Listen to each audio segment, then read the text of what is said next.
सोचिए, आप एक ऐसे जंगल में खो गए हैं जहाँ ना कोई साइन बोर्ड है, ना कोई रास्ता बताने वाला। हर तरफ सिर्फ पेड़, पहाड़ और अंधेरा है। अब बताइए, घर का रास्ता कैसे मिलेगा? या फिर सोचिए, आप एक ऐसे ट्रेजर हंट में हैं जहाँ आपके हाथ में एक पुराने खजाने का मैप है, जिसमें लिखा है खजाना छुपा है 30 डिग्री नॉर्थ और 75 डिग्री ईस्ट पर। लेकिन रुक जाइए, ये 30 डिग्री नॉर्थ और 75 डिग्री ईस्ट क्या है? क्या ये कोई सीक्रेट कोड है या कोई जादुई मंत्र?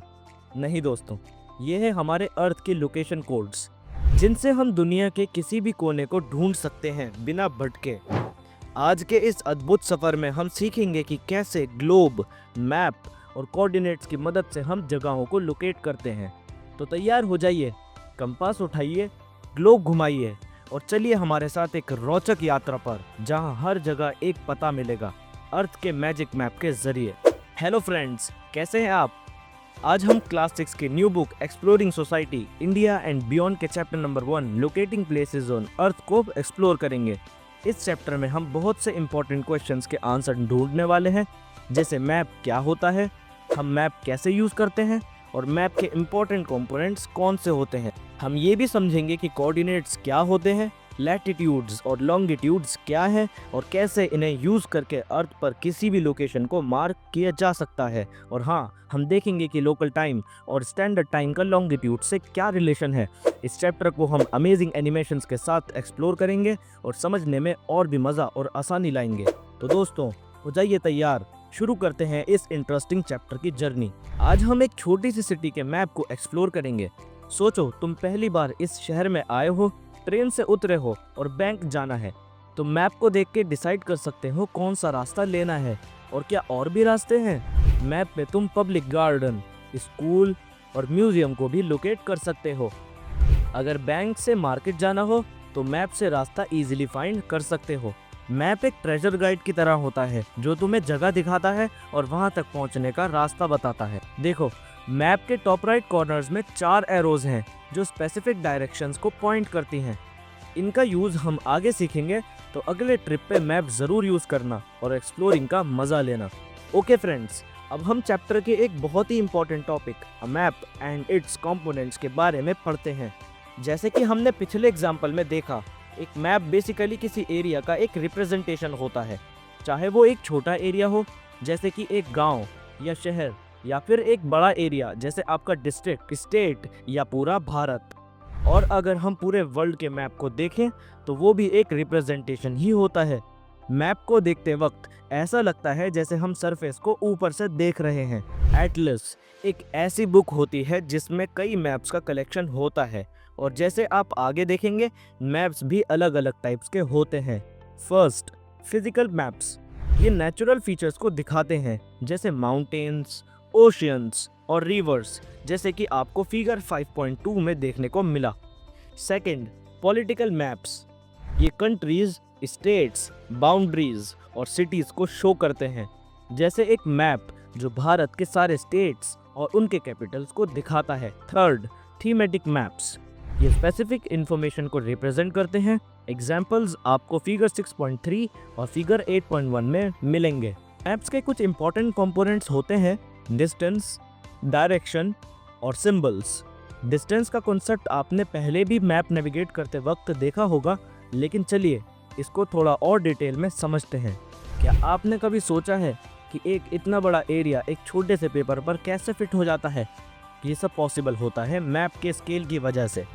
चलिए एक बार फिर हम अपने छोटे से शहर के मैप फिगर 1.1 को देखते हैं। इस मैप पर हर सेंटीमीटर एक सर्टेन डिस्टेंस को रिप्रेजेंट करता है। मान लो कि 1 centimetre is equals to 500 metres. अब आप अगर भारत के मैप को देखो फिगर 5.2 में, तो बॉटम लेफ्ट कॉर्नर में एक स्केल दी गई है जिसमें 500 किलोमीटर लिखा हुआ है। इसका मतलब होता है कि प्रिंटेड मैप में वो रूलर 2.5 सेंटीमीटर को मेजर करता है, लेकिन ग्राउंड पे ये 500 किलोमीटर्स को रिप्रेजेंट करता है। तो मैप पर 2 पॉइंट्स के बीच की एक्चुअल डिस्टेंस मैप के स्केल पर डिपेंड करती है। अब हम अपने छोटे से शहर के मैप के टॉप राइट कॉर्नर में दिए गए 4 एरोज के बारे में बात करेंगे। ये एरोज 4 डायरेक्शंस को पॉइंट करते हैं। नॉर्थ जो टॉप में है और क्लॉकवाइज मूव करते हुए ईस्ट, साउथ और वेस्ट। इन्हें हम कार्डिनल डायरेक्शंस या कार्डिनल पॉइंट्स कहते हैं। इनके अलावा इंटरमीडिएट डायरेक्शंस भी यूज़ होती हैं, जैसे north east, south west and north west. अक्सर मैप्स में एक एरो होता है जिसमें एन लिखा होता है, जो नॉर्थ डायरेक्शंस को पॉइंट करता है। अब बात करते हैं सिंबल्स की, जो मैप का एक इम्पॉर्टेंट कंपोनेंट है। हमारे मैप में एक्चुअल बिल्डिंग्स के छोटे ड्राइंग्स दिए गए हैं, लेकिन अगर हम बड़े शहर या कंट्री का मैप बनाएं तो उन सबको ड्रॉ करने के लिए जगह कम पड़ जाएगी।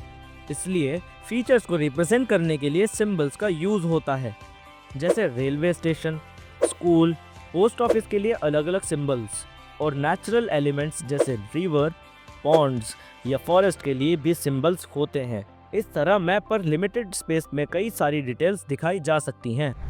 मैप्स को आसानी से समझने के लिए मैप मेकर्स स्पेसिफिक सिंबल्स का यूज़ करते हैं। अलग अलग देशों में अलग अलग सेट्स ऑफ सिंबल का यूज़ होता है। भारत के मैप्स के लिए सर्वे ऑफ इंडिया, जो एक सरकारी बॉडी है, उसने कुछ फिक्स्ड सिंबल्स बनाए हैं। इनमें से कुछ सिंबल्स जो बुक में भी दिए गए हैं, उनको हम देख लेते हैं। Railway line, broad gauge, metre gauge, railway station, roads, metalled, unmetalled, boundary, international, state, district, river, well, tank, canal, bridge, temple, church, mosque, छतरी, post office, post and telegraph office, police station, settlement, graveyard, trees, grass etcetera. Mapping the earth. हमारी दुनिया कितनी बड़ी और amazing है, लेकिन क्या आपने कभी सोचा है कि इस पूरी दुनिया को एक पेपर पर कैसे दिखाया जाता है? चलिए आज इस कॉन्सेप्ट को समझते हैं। मैपिंग द अर्थ थोड़ा चैलेंजिंग होता है, बिकॉज अर्थ एक फ्लैट सरफेस नहीं है। हमारी दुनिया का शेप ऑलमोस्ट स्फेरिकल है। Yes, almost. इसका मतलब ये है कि अर्थ परफेक्टली राउंड नहीं है, पोल्स पर थोड़ी फ्लैटन है। इमेजिन करो एक ऑरेंज को। अगर आप ऑरेंज को छीलते हो और उसके छिलके को फ्लैटन करने की कोशिश करते हो तो क्या होता है? छिलका टीयर होने लगता है। बिल्कुल उसी तरह एक स्फेयर को एक फ्लैट शीट ऑफ पेपर पर एक्यूरेटली रिप्रेजेंट करना पॉसिबल नहीं है। अब देखिए ग्लोब को। ये एक स्फेयर है जिसमें एक मैप ड्रॉ किया गया है। ये मैप अर्थ, मून, मार्स या स्टार्स का हो सकता है, लेकिन आज हम फोकस करेंगे अर्थ के ज्योग्राफी को रिप्रेजेंट करते हुए ग्लोब पर। ग्लोब एक फिजिकल ऑब्जेक्ट होता है जो मेटल, प्लास्टिक या कार्डबोर्ड से बना होता है। क्योंकि ग्लोब और अर्थ दोनों ही स्फेरिकल शेप के हैं, इसलिए ग्लोब अर्थ के ज्योग्राफी को एक्यूरेटली रिप्रेजेंट करता है, better than any flat map. Understanding coordinates. Imagine आप एक बड़े मार्केट में हो जहां हर शॉप सेम साइज की है और नीटली अरेंज्ड रोज में है। अब आपको अपने फ्रेंड से एक स्टेशनरी शॉप पर मिलना है, लेकिन उसे पता नहीं है वो शॉप कहाँ है। तो आप अपने फ्रेंड को डायरेक्शंस देते हुए बताते हो, meet me at 6 PM at the 7th shop in the 5th row from the entrance. इस तरह आपके फ्रेंड को एग्जैक्ट लोकेशन पता चल जाती है।